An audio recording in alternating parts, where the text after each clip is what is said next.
Hey there, gang. Patrick King here, coming to you live from Invitation Stables in, what did we say? Hampshire, Illinois. You guys know me. The best barn ever. Best barn ever. Just finished a 2-day clinic here at Invitation Stables, and one of our horses here, Caesar, PRE Stallion, has offered to help me with this little video here.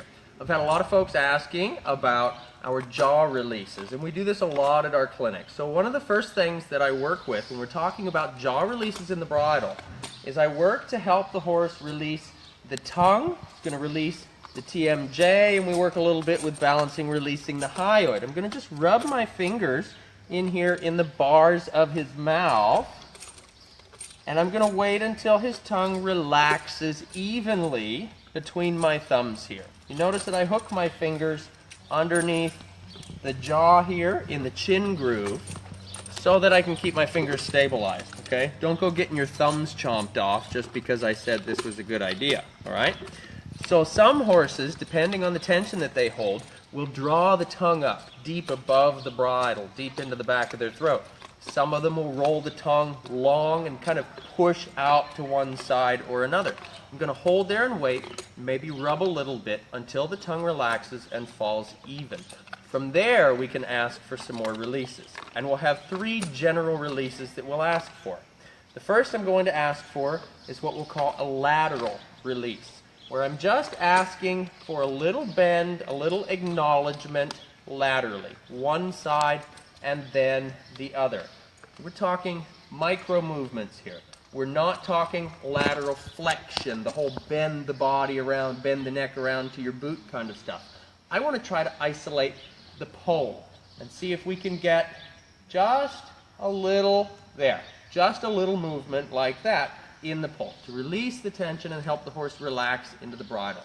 Remember, the primary function of the bit is to relax the horse. The secondary function is to educate the horse. So these releases are about releasing tension through the bridle, okay? Tension in the jaw. We've got our lateral release. I'll ask for sometimes a vertical release where I'm holding both rings, and I might take it slightly to where the rider's hands might sit, and I'm just waiting for kind of a tip of the chin. He's a little anxious. He's a stallion, and he sees some friends outside he wants to play with.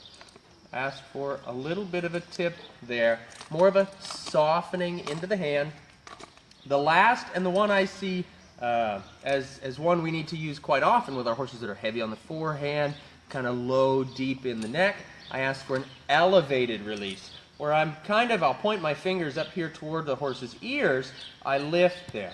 I lift the bridle slightly toward the ears, pushing up onto the lips. I don't want to push on the bars of his mouth. I want to lift up into the lips until the base of the neck, just like he did, begins to elevate. This is going to help begin to educate our horses about coming up off of the forehand, lifting the base of their neck. Eventually, we're going to use pieces of this to come into collection. This is just a piece of it. We know collection is about helping the horse engage through the haunches and things like that. But if they're too deep, dropped in the sternum, dropped in the base of the neck, they're not able to do that. So this helps to kind of give them a little better posture. So, Caesar says thank you. He wants to go play. Thanks for tuning in, guys. I hope this was helpful.